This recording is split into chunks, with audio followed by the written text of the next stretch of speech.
Deməli, 2025-ci il kimya test toplusu tarazlıq sürət mövzusundan ətraflı cavab tələb olunan tapşırıqlarla 16-cı sualdan izahımıza davam edirik. Gəlin görək 16 bizə nə deyir? 12 mol azot və x mol hidrogen arasında qapalı qabda baş verən reaksiyada tarazlıq yaranan zaman azotun mol sayı 2 dəfə azalmış və qabda 4 mol hidrogen olmuşdur. Deməli, azotla hidrogen arasında reaksiyanı yazırıq. 1 mol azot, bilirik ki 3 mol hidrogendən reaksiya daxil var, 2 mol amonyak yaradar. Yazırıq başlanğıc sərf tarazlıq. Deyir 12 mol azot, azotun deməli başlanğıc mol miqdarı 12 moldur. X mol hidrogen, o nə deyirsə mən də yazıram. X mol hidrogen arasında reaksiya baş verib. Və deyir ki, tarazlıq yaranan zaman azotun mol sayı 2 dəfə azalıb. Azotun mol sayı 12-dir. Tarazlıq halında 2 dəfə azalıbsa mol sayı, deməli 12-dən 2 dəfə az neçə olar? 6. Deməli belə çıxır ki, azot tarazlıq halında 6 mol olubdur. Bilirik ki, başlanğıc mol miqdarından sərf olunan mol miqdarı çıxanda tarazlıq mol miqdarı verir. Buradan biz sərf olunan mol miqdarını tapmaq üçün başlanğıcdan tarazlığı çıxmaq bizə kifayət edir.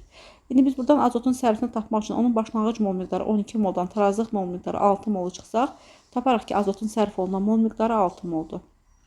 Normalda biz bilirik ki, 1 mol azot 3 mol hidrogen sərf edir. İndi burada 6 mol azot sərf olunursa, deməli neçə mol hidrogen sərf olunacaq? Təmasüblə tapırıq ki, hidrogenin sərfi 18-dir. Hidrogen sonda deyir 4 mol qalıbdır. Deməli, hidrogenin tarazlığı 4 olacaq. Yenə, bax bu düstura gəlsək, başlanğıcdan sərfi çıxanda tarazlıq verir. Deməli, biz buradan bilirik ki, başlanğıc mol miqdarı sərflə tarazlığın cəmidir. Hidrogenin başlanğıc mol miqdarı x mol idi. X mol deməli sərf olunanla tarazlığın cəmidirsə, hidrogenin sərf olunan mol miqdarı 18 mol, tarazlıq mol miqdarı 4 mol olsa, deməli belə başa düşürük ki, hidrogenin başlanğıc mol miqdarı 22 mol olub. X-i 22 mol tapdıq. Bizdən də X-i soruşurdu. X-i tapdıq. Burada bir problem yoxdur. Ona görə də 16-da birincini 22 olaraq cavablandırdıq. Sonra deyir ki, bu zaman neçə mol amonyak alınıbdır. Amonyakın alınmasını ilə azotun sərfinə görə də tapa bilərik. Belə ki, solda duran azot 1 mol sərf olunanda sağdakı amonyak 2 mol yaranırdı. İndi 6 mol azot sərf olunursa, gəlin görək nə qədər amonyak yaranacaq. Təbii ki, 12 mol amonyak yaradacaq. Doğru ifadə burada da növbəti sualın cavabı 12 olaraq cavablandırmış olduq. Bu sual da bitəndən sonra keçirik 17-ci çalışmamızın izahına. 17-ci çalışmada yenə verilənləri gəlin yazağım. Görək verilənlər necə yaza bilərik. Bunları pozuram. Deyir, reaksiyanın baş verdiyi temperatur. Deməli, T1-imiz 70 dərəcədir, T2-miz 50 dərəcədir, T3-imiz 20 dərəcədir. Reaksiyanın başa çatma müddəti Ta1-imiz 2 dəqiqədir, Ta2-miz 8 dəqiqədir, Ta3-imiz isə x dəqiqəyə bərabərdir. Deyir, reaksiyanın sürətinin temperatura misalını və x hesablayın. İndi bilirik ki, Van Hoff qaydasına görə VT2 bölünsün VT1, yəni reaksiyanın sürət dəyişməsi bərabərdir qamma üstü, yəni reaksiyanın sürət saatı üstü T2 çıxılsın, T1 bölünsün 10 düsturundan istifadə olunur. Da həmçinin nəyə bərabərdir? Ta1 bölünsün Ta2, yəni belə deyək də, reaksiyanın ilkin haldakı başa çatma müddəti, ikinci temperaturdakı başa çatma müddəti Ta1 və Ta2 ilə uyğun olaraq işarə elədik. İndi deyir ki, gəl buradan reaksiyanın sürətinin temperatur əmsalını hesabla. Deməli, reaksiyanın sürətinin temperatur əmsalını hesablamaq üçün yəni baxın, bizə verilən məlumatlar sürət verilmədiyinə görə Ta1, Ta2 ilə işləyirəm. Ta1-imiz 2-dir, yazaq 2, bölünsün Ta2, yəni 8, bərabərdir nəyə? Qamma üstü, qammamız neçədir bilmirik. T2 çıxılsın, T1 bölünsün 10. T2-miz 50-dir, T1-imiz 70-dir. 50-dən çıxdıq 70-i, böldük 10-a. 2-ni 8-ə böləndə eləyəcək 4-də 1. 4-də 1 bərabərdir qamma üstündə, deməli neçə? Mənfi 2. Çünki 50-dən 70 çıxıb 10-a bölsək, mənfi 2 eləyəcək. İndi qamma üstü mənfi 2 4-də 1-ə bərabərdirsə, tapsaq qammamız bərabər olacaq 2-yə. Niyə? Çünki 4-də 1 bərabərdir 2 üstü mənfi 2. 2 üstü mənfi 2, elə bil 2-nin kvadratı kimi düşünün, 4 edir, amma mənfi olduğuna görə 4-də 1 yazırıq da. 2 üstü mənfi 2, elə bil 2-nin kvadratını 4 kimi düşünsək, mənfi olduğuna görə biz onu 4-də 1 şəklində yazacaq da. Deməli, buradan başa düşdük ki, qammamız 2 olubdur ki, 2 üstü mənfi 2 mənə 4-də 1 veribdir. Qammanın 2 olduğunu müəyyənləşdirdik, bu hesablandı. Növbəti halda bizə deyir ki, x-i hesabla. X necədir tapılar?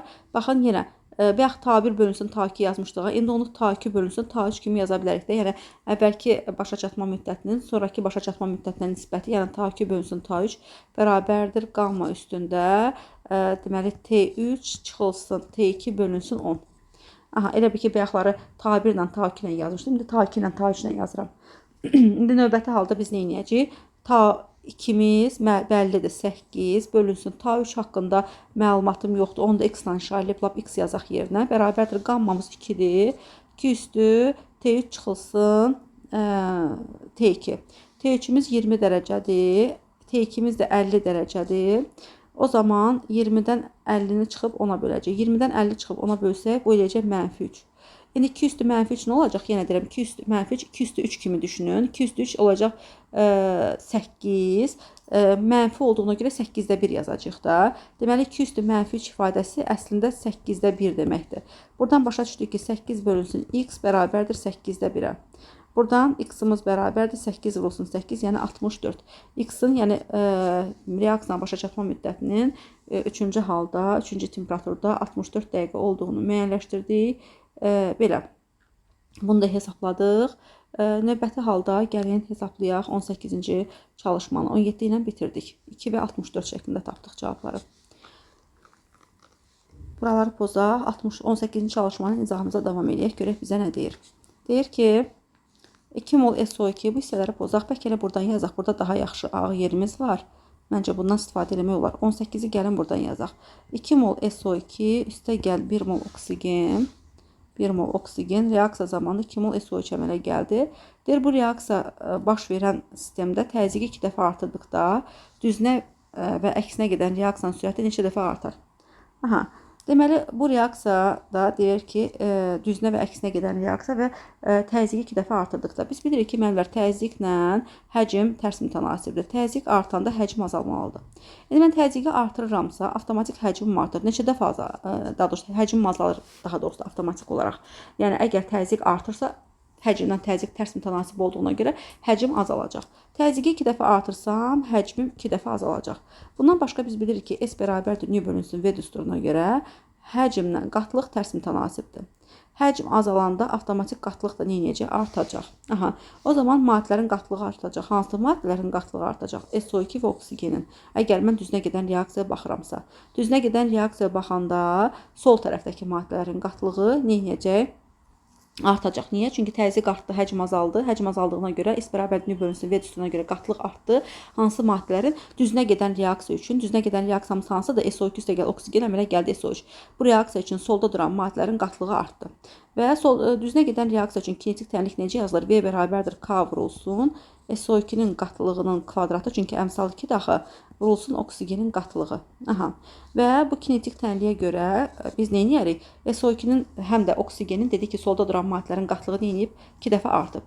O zaman reaksiyanın sürəti qatlıq üstə əmsal qədər artır da. Yəni bax burada görürsünüz, mən zaten kvadrat mötərizədə qatlıqları qeyd eləmişəm də. Və reaksiyanın sürəti qatlıq üstə əmsal qədər artır. SO2-nin qatlığı deməli 2 dəfə artdı. SO2-yə görə sürət 2-nin kvadratı qədər. Oksigenin qatlığı 2 dəfə artdı. Oksigen əmsal 1 olduğuna görə oksigenə görə sürət 2 üstü 1 qədər artdı. Nəticə etibarən reaksiyanın sürəti 2 üstü 3 qədər, başqa cür desək 8 dəfə artdı. Deməli düzünə gedən reaksiyanın sürəti nədir? Düzünə gedən reaksiyanın sürəti 8 dəfə artdı. Əksinə gedən reaksiyaya baxsaq, əksinə gedən reaksiya hansıdır? Bax, SO3-dən SO2 və oksigen əmələ gəlməsi. Əksinə gedən reaksiya üçün, reaksiyanın kinetik tənliyini yazsaq, V bərabər olacaq K vurulsun SO3-ün qatlığının kvadratı. Çünki SO3-ün əmsalı 2 daxı.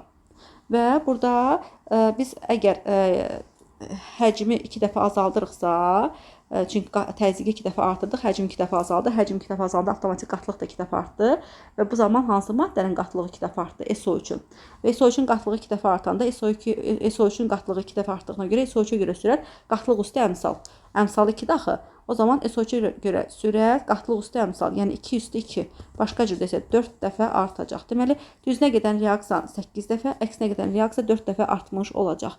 Ümumilikdə neçə dəyişir reaksiyanın sürəti desə, düzünə gedən dedik 8 dəfə artmış vəziyyətdə görəcəyik. Əksinə gedən, tərsinə gedən reaksiyanın sürəti isə 4 dəfə artmış kimi yəni müşahidə etdik. Belə, 18 də bitəndən sonra keçirəm 19-cu çalışmanın izahına. Hissələri pozaq, 19-dan davam edək. Aha. Deyir, tabir anına kimi tarazlıqda olan reaksiyanı yazaq. 2 mol amonyak parçalandı. Əmələ gətirdi 1 mol azot, 3 mol hidrogen yazırıq. Deyir ki, tabir anına kimi tarazlıqda olan sistemdə hidrogen əlavə edilmişdir. Növbəti tarazlıq yaranana qədər azot amonyak miqdarının dəyişməsini qrafik olaraq necə qurarsınız? Aha, yaxşı sualdır. Gəlin qrafik olaraq quraq. Deməli deyir ki, sistemə hidrogen əlavə olunub. Biz bilirik ki, sistemə hidrogen əlavə olunsa, tarazlıq məsələlərinə necə baxırdıq müəllimlər? Sistemə hər hansı bir maddə əlavə olunanda Le Chatelier prinsipinə görə tarazlıq həmin maddənin olmadığı istiqamətə yönələcək. Əgər mən burada sistemə hidrogen əlavə eləsəm, tarazlıq hidrogen olmadığı istiqamətə, yəni sol istiqamətə yönələcək, sağdan sola yönələcək. Və sağdan sola yönəldiyinə görə nə baş verəcək? Sağdan sola yönəlmə baş verəndə o zaman amonyak başlayacaq nəyə? Artmağa. Niyə? Çünki tarazlıq sola yönəlir. Solda duran maddəmiz amonyakdır və tarazlıq sola yönəldiyinə görə amonyak başlayacaq artmağa. Nə baş verəcək? Əvvəlcə sistem tarazlıqdadır.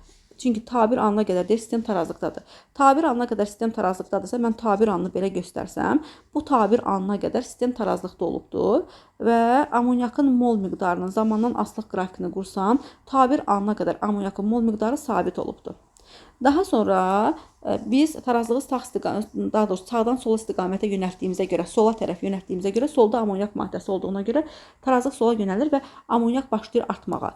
Və növbəti tarazlıq halı yaranana qədər amonyak başlayır artmağa. Niyə? Çünki tarazlıq sola yönəldi və amonyak başladı artmağa. Amonyakın mol miqdarı artdı və ta-ki anında növbəti tarazlıq halı yarandı. Ta-ki anında tarazlıq yarananda yanına qədər nə baş verdi? Amonyakın miqdarı artdı. Deməli, amonyakın mol miqdarının artan qrafikini bax bu şəkildə çəkməliyik. Aha. Yəni növbəti tarazlıq yaranana qədər, növbəti tarazlığımız ta2-də yaranıbdır. Ta1-ə qədər sistem tarazlıqda olub, növbəti tarazlıq ta2-yə qədər yaranıbdır. Ta1 ta2 aralığında tarazlıq sol istiqamətə yönəldiyinə görə amoniyakın mol miqdarı artıbdır və qrafiki biz bu şəkildə qura bilərik. Bəs azot necə dəyişibdir? İndi bunda qrafik olaraq asılılığını quraq. Ta1 anına qədər sistem tarazlıqda olub, aydın məsələdir ki, azotun mol miqdarı sabit olacaq ta1 anına qədər. Sonra belə deyək də, tarazlıq pozulan zaman sistemə hidrogen əlavə elədik. Tarazlıq hidrogen olmadığı tərəfə, yəni sol istiqamətə yönəldi. Sol istiqamətə yönələn zaman azot başladı sərf olunmağa. Ona görə də növbəti tarazlıq halı yaranana qədər azot sərf olunur, azot azalmağa başlayır və ta2 anında növbəti tarazlığımız yaranır və ta2 anında artıq ta2 anında belə qeyd edək. Ta1 ta2 aralığında tarazlıq sol istiqamətə yönəldiyinə görə azot sərf olunur. Bu da azotun mol miqdarının nədir? Zamandan asılıq qrafikini əks etdirən bir qrafikdir. Belə 19-u da bitirdik. Keçək indi növbəti 20-ci çalışmamızın izahına. 19 bitdi. 20 ilə izahımıza davam edirik. 20-də bizə deyir ki, həcmi 0,5 litr olan qapalı qabda bu hissələri pozaq. Bura bizə rahat olduğuna görə sağdan ağ vərəq tapmışam. Buradan yazıram, daha rahat, səliqəli görsənsin. 20-də deyir ki, həcmi 0,5 litr olan qapalı qabda. Deməli, qabın həcmi 0,5 litrdir. Bunu yazdıq. Baş verən reaksiya. Reaksiyamız nədir? 2 mol hidrogen, 1 mol oksigenlə qarşılıqlı təsirdə olur. 2 mol su yaradır. Və deyir ki, oksigenin kütləsinin dəyişməsi zamanın asılı olaraq qrafikdə göstərilib. Görürük, oksigen 11 qram götürülüb və nə baş veribdir? 50-ci saniyəyə qədər oksigen 3 qram qalıb. Oksigenin başlanğıc kütləsi 11 qram olub, son kütləsi 3 qram olubsa, 11-dən 3 çıxanda görürük ki, 8 qram oksigen sərf olunub. Bu neçə mol oksigen deməkdir? Nü bərabərdir kiçik M bölünsün böyük M düsturuna görə 8-i bölərik 32-yə. Bu da bizə verər 0,25 mol. Deməli 0,25 mol oksigen sərf olunubdur. İndi oksigenin qatlılığını hesablamaq üçün nə edirik? S bərabərdir nü bölünsün V düsturuna görə oksigenin sərf olunan mol miqdarını bölərik qabın həcmi 0,5 litrə. Hesablama aparsaq, molar qatlılığımız 0,5 molara bərabər olacaq. Molar qatlığı hesablayandan sonra biz nə edirik? Oksigenə görə sürəti hesablayırıq. Oksigenə görə sürəti hesablamaq üçün nə edirik? V bərabərdir S bölünsün tau düsturuna görə oksigenin sərf olunan molar qatlılığını 0,5 moları bölərik. Reaksiyanın baş verdiyi zaman müddəti 50 saniyəyə. 0,5-i də 50-yə böləndə biz alacaq buradan 0,1 mol bölünsün litr vurulsun saniyə oksigenə görə sürət. İndi hidrogenə görə sürət necə hesablayarıq? Demişəm ki, ən rahat yol deməli tənasüb qurmaqdır. Əmsala görə tənasüb qurmaq. Burada oksigenin əmsalını 1 görürük. Oksigenin əmsalı 1 olanda oksigenə görə sürət oldu 0,1. Hidrogenin əmsalı 2-dir. İndi deyirik ki, əmsal 1 olanda sürət 0,1-dirsə, görəsən əmsal 2 olanda sürət neçə olacaq? Buradan da sürətin 0,2 olduğunu hesablayırıq. Deməli, hidrogenə görə sürət 0,2, əmsal 2 olduğuna görə oksigenə 2 dəfə çox oldu da. Oksigenə görə sürət 0,1-ə bərabər olacaq. 21-dən davam edirik. Bu hissələri pozaq. 21-dən davam edirik. 21. Deyir ki, propanın tam yanma reaksiyasının oksigenə görə sürəti 1,5 mol bölünsün litr vurulsun saniyə olarsa. Əvvəlcə nə edirik? Propanı götürürük, üzərinə oksigen gəlirik, yandırırıq. Yanma nəticəsində karbon qazı və su əmələ gələcək. 3 mol karbon qazı, 4 mol da su əmələ gəlir və oksigen əmsalı 5 olacaq. Və propanın tam yanma reaksiyasını deyir, oksigenin görə sürəti 1,5 olarsa, reaksiyanın propana görə sürətini, karbon qazına görə sürətini müəyyənləşdirir. Yenə deyirəm, əmsalla hesablama aparmaq ən yaxşıdır. İndi oksigenin əmsalı 5-dir. Oksigenə görə sürət 1 olsaydı, propana görə sürət 1 olardı. Çünki propanın əmsalı 1 daxil. O zaman oksigenə görə sürət 1,5 isə görəsən propana görə sürət nə qədər olacaq? 1,5-i böləcək 5-ə. Bu da bizə verəcək 0,13. Deməli, propana görə sürət 0,13 oldu. Karbon qazına görə sürət necə taparıq? İndi oksigen əmsalı 5-dir. Oksigenə görə sürət 5 olanda karbon qazına görə sürət 3 olacaq. Çünki oksigen əmsalı 5 olanda karbon qazının əmsalı 3 olur. Onda gəlin görək, oksigenə görə sürət 1,5 olsaydı, karbon qazına görə sürət nə qədər olardı? Bunun üçün 1,5-i 3-ə vuraraq 4,5, 5-ə də bölsək 0,9 eləyəcək. Deməli, karbon qazına görə sürət 0,9-a bərabər olar. 22 də bitəndən sonra keçirəm 23-cü çalışmamızın izahına. Bu hissələri silirik, 23 ilə davam edirik. Deməli, 23-ə, daha doğrusu 22 ilə davam edirik. Hələ 22-yə baxmamışıq. Aha, 22.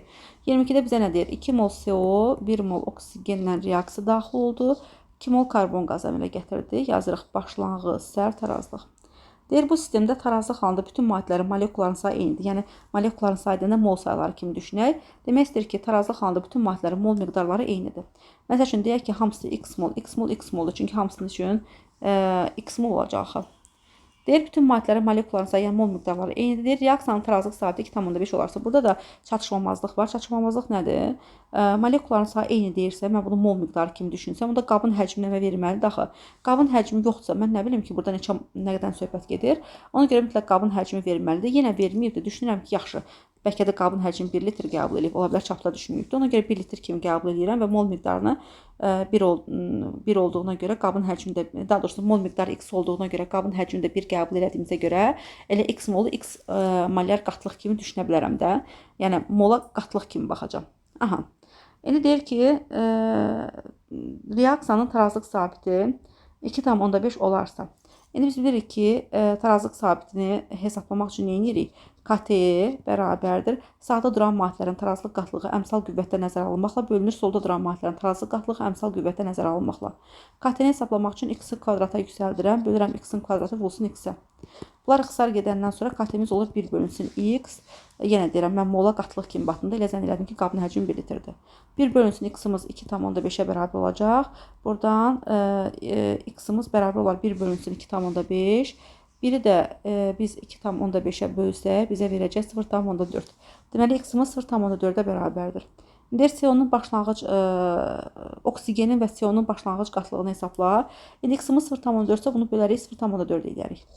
0,4 eləyərik. Hamısını 0,4, çünki hamısı x daxı. X-ları pozdum, yerinə 0,4 yazdım. Bax, gördünüzmü? X-ları pozdum, 0,4 yazdım. İndi biz bilirik ki, sağda duran maddələrin tarazlıq qatlığı və ya tarazlıq mol miqdarına görə solda duran maddələrin sərfi tapılır. Neyniyəcək? Tənasib quracaq. 2 mol CO2 əmələ gələn zaman 1 mol oksigen sərf olunursa, burada da 0,4 mol CO2 əmələ gəlib də görürsünüzmü? X-i 0,4 tapdıq axı. Onda 0,4 mol karbon qazı əmələ gələndə nə qədər oksigen sərf olunacaq? 0,2 mol.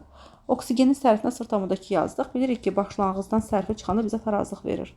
Mən buradan başlanğıc mol miqdarını tapmaq üçün sərflə tarazlığı toplayacağım. Sərflə tarazlığın cəmi mənə oksigen üçün 0,6 verdi. İndi bəs CO nə qədər sərf olunacaq? Karbon qazla CO-nun əmsalı eynidir də. Ona görə karbon qazı nə qədər əmələ gəlsə, CO da bir o qədər sərf olunacaq. Çünki tənasib quranda deməliydiniz ki, 2 CO sərfindən yaranırsa, onda 0,4-üm də təbii ki, 0,4 CO sərfindən yaranacaq. O zaman başlanğıc nə olacaq? Sərflə tarazlığın cəmi, yəni CO-nun başlanğıcı 0,8-ə bərabər olacaq. Bizdən də uyğun olaraq bunların başlanğıc qatlıqlarını soruşurdu. Yəni, o zaman CO-nun başlanğıc qatlığına 0,8, oksigenin başlanğıc qatlığına 0,6 deyə bilərik. 22 də bitdi. Keçirəm 23-cü çalışmamızın izahına. Bunları pozaq. 23-dən davam edirik. Aha. Deyir ki, metanın tam yanma reaksiyasının baş verdiyi qabın həcmini 4 dəfə azaltdıqda sürət necə dəyişər? Əvvəlcə gəlin metanı yandıraq. Metanın üzərinə oksigen gələrik. Reaksiya zamanı karbon qazı və su əmələ gələr. Əmsallaşdırsaq metanın qarşısına, daha doğrusu yox, metanın qarşısına 1 kifayətdir. Karbon qazına 1, suya 2 yazsaq 4, oksigenimiz də 4-ə tamamlandı. Oksigen qarşısına 2 yazsaq kifayətdir. Deyir, bu reaksiyanın baş verdiyi qabın həcmini 4 dəfə azalsaq. Bayaq dediyim kimi, qabın həcmi azalanda qatılıq avtomatik artır. Niyə? Çünki S bərabərdir nü bölünsün V düsturuna görə həcmlə qatılıq tərs asılıdır. İndi həcm azalanda qatılıq artdığına görə hansı maddələrin qatılığı artacaq? Bərabərliyin sonunda duran maddələrin qatılığı və biz bilirik ki, reaksiyanın kinetik tənliyi necə yazılır? V bərabərdir K vurulsun, bərabərliyin solunda olan qaz aqreqat halda olan maddələrin qatılığı. Yəni, bu reaksiyanın kinetik tənliyi belə yazacağıq. V bərabərdir K vurulsun, metanın qatılığı üstü 1 vurulsun oksigenin qatılığının kvadratı. Niyə kvadrat yazdıq? Çünki oksigenin əmsalı 2-dir. İndi bizə deyir ki, metanın tam yanma reaksiyasının baş verdiyi qabın həcmini 4 dəfə azaltdıqda. Qabın həcmini 4 dəfə azalanda avtomatik olaraq qatılıq da 4 dəfə artacaq. Hansı maddələrin qatılığı? Həm metan, həm də oksigenin qatılığı 4 dəfə artacaq. Və reaksiyanın sürəti qatılıq üstü əmsal qədər artır da. Bax, görürsünüz, kvadrat mötərizə qatılığı işarə edir. O zaman metana görə sürət 4 üstü 1, çünki əmsal 1 daxı. Oksigenə görə sürət 4 üstü 2, yəni 4-ün kvadratı qədər artacaq. O zaman reaksiyanın sürəti nə qədər olacaq? Deməli, neçə dəfə artacaq? Daha doğrusu. Reaksiyanın sürəti 4-ün kvadratı 16, 16 ilə 4-ə vuranda 64. Deməli, ikinci suala baxaq. İkinci sualda deyir ki, temperaturu necə dəyişmək lazımdır ki, və temperaturu neçə dərəcə azaltmaq lazımdır ki, reaksiyanın sürəti dəyişməsin. Yaxşı, reaksiyanın sürəti neçə dəfə artıbdır? 64 dəfə artıb, düzdürmü? İndi, əgər reaksiyanın sürəti 64 dəfə artırmışıqsa, reaksiyanın sürətinin temperatur əmsalda 2-dirsə, biz necə elə bilərik ki, reaksiyanın sürəti dəyişməsin? İndi, biz gördük ki, reaksiyanın sürəti 64 dəfə artdı. İndi istəyirik ki, növbəti halda reaksiyanın sürətini 64 dəfə azaldaq. Niyə? Əgər biz gördük ki, reaksiyanın sürəti 64 dəfə artıb, növbəti halda reaksiyanın sürətini 64 dəfə azaltmalıyıq ki, bir dəfə 64 dəfə artsın, bir dəfə 64 dəfə azalsın və kompensasiya olsun, reaksiyanın sürəti dəyişməsin. Yəni, əvvəlki sürətə geri qayıtsın da. Əvvəlki reaksiyamızın sürəti nə idisə, növbəti halda biz, belə deyək də, qatılığı artırmaqla reaksiyanın sürətini 64 dəfə artırmışıq. Sonra deyir ki, yox, mən razı deyiləm bundan. Gəl temperaturu dəyişək. Temperaturu elə dəyişək ki, reaksiyanın sürətini bu səfər 64 dəfə azaldaq. 64 dəfə artmışdı, sonra 64 dəfə azalsın və reaksiyanın sürəti dəyişməsin. Əvvəlki sürətə geri qayıtsın. Onda 64-də 1 nəyə bərabər olacaq? 2 üstü neçəyə? Temperaturu neçə dəfə azaltmaq lazımdır? 2 üstü mənfi 6-ya bərabər olar. Niyə? Çünki 2 üstü 6 64-dür. 2 üstü mənfi 6 deməli 1 bölünsün 64-dür. Onda belə çıxır ki, mən reaksiyanın temperaturunu 60 dərəcə azaltmalıyam ki, məsəl üçün deyək ki, əvvəlkisi, məsəl üçün deyirəm, özümdən deyirəm. Tutalım ki, olubdur 100, indi mən onu 40 dərəcə eləməliyəm ki, 100-dən 40-a düşəndə temperatur 60 dərəcə azalsın, T2 çıxılsın T1-im, 40 çıxılsın 100 olsun, məsəl üçün də. Yəni temperaturu 40 dərəcəyə yendirməliyəm, 60 dərəcə azaltmalıyam. Deyək ki, əvvəlki temperaturum 100 dərəcədir, növbəti temperaturum 40 dərəcə eləyəcəm. T2 çıxılsın T1, nədir? 40 çıxılsın 100. 40-dan 100-ü çıxsam mənfi 60 eləyər, mənfi 60-da ona böləndə mənfi 6 eləyər. 2 üstü mənfi 6 mənə 64-də 1 verəcək və reaksiyanın sürətini 64 dəfə artırmışamsa, indi 64 dəfə azaldıb 64-də 1 eləyəcəm və bu zaman reaksiyanın temperaturunu 60 dərəcə azaltmalı olacağam. Neçə dərəcə azaltmalıyam? 60 dərəcə azaltmalıyam. Belə. Ya da qısa şəkildə belə də düşünə bilərsiniz ki, reaksiyanın sürəti 64 dəfə artıb, növbəti dəfə 64 dəfə azaltmalıyam. Lap bunu qısa şəkildə 64 bərabər neçə üstü? 2 üstü 6-ya. Qammamız 2-dir də. 2 üstü 6 64-dür. Yəni 60 dərəcə azaltsam, 2 üstü 6 64 kimi düşünək də, elə bil ki, 64 dəfə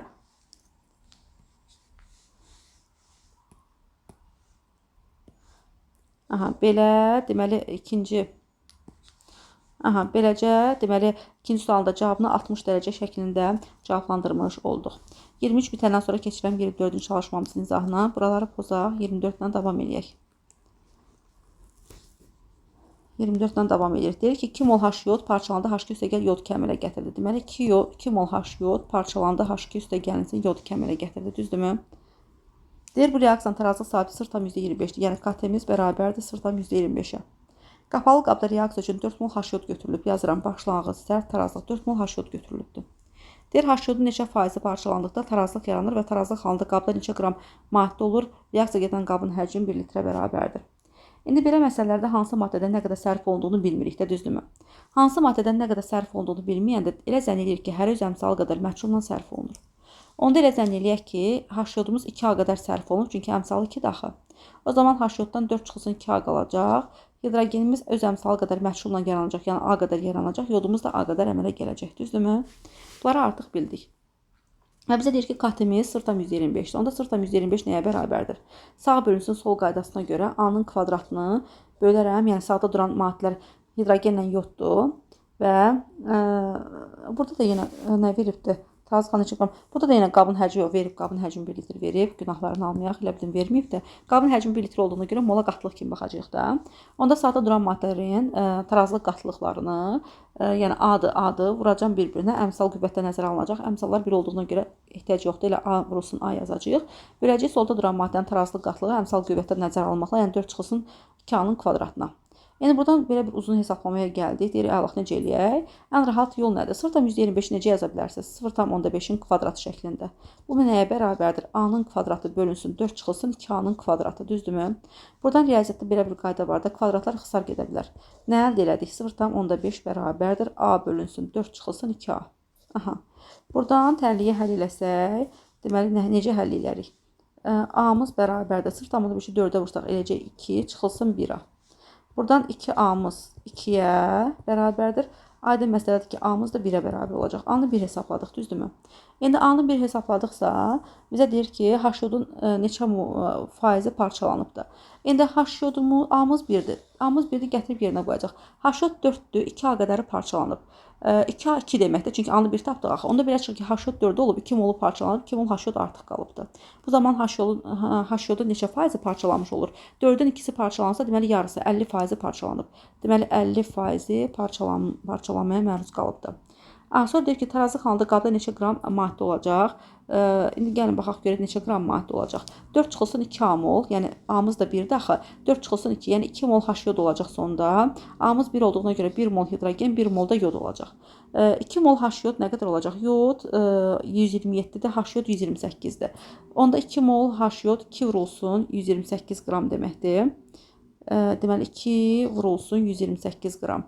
H-iyod olacaq, H-yə alaq bunu. 1 mol hidrogen olacaq, bu 2 qramdır. 1 mol da yod 2 olacaq. Yodumuz 127-dirsə 127-ni 2-yə vuraq. Axı indeksdə 2 var.